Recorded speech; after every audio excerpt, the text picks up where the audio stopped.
మిగతా వార్తలకు వెళ్దాం. బెజవాడ కనకదుర్గమ్మ ఆలయ నూతన ఈవోగా ఆజాద్ బాధ్యతలు స్వీకరించారు. అర్చకులతో నెలకొన్న వివాదంలో ఈవో నరసింగరావు సెలవుపై వెళ్లడంతో ఏపీ ప్రభుత్వం ఆజాద్ కు బాధ్యతలు అప్పగించింది.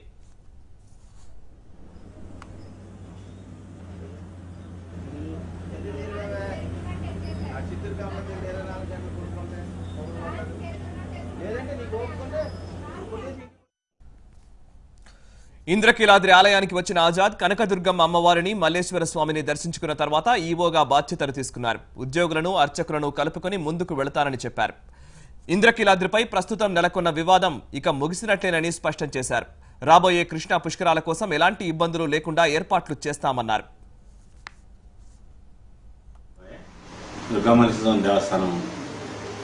ఈ రోజున ఫుల్ అడిషనల్ ఛార్జ్ కింద ఎగ్జిక్యూటివ్ ఆఫీసర్గా బాధ్యతలు చేయడం జరిగింది.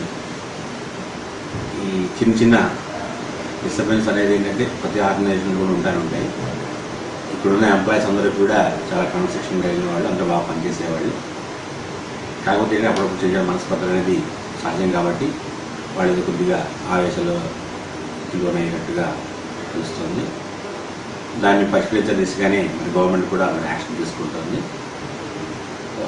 మా అందరి ముందు ఉన్న మా ఎంప్లాయీస్ కానీ మేమందరం కూడా మన అమ్మవారి సేవకులు మేమందరం కూడా మా ముందు తక్షణ కర్తవ్యం ఒకటి, రానున్న ఈ కృష్ణా పుష్కరాల సందర్భంగా మరి అనేక లక్షల మంది భక్తులు మన దేవస్థానానికి వచ్చినప్పుడు వాళ్ళని ఎంతో ఆహ్లాదకరంగా చక్కటి దర్శనం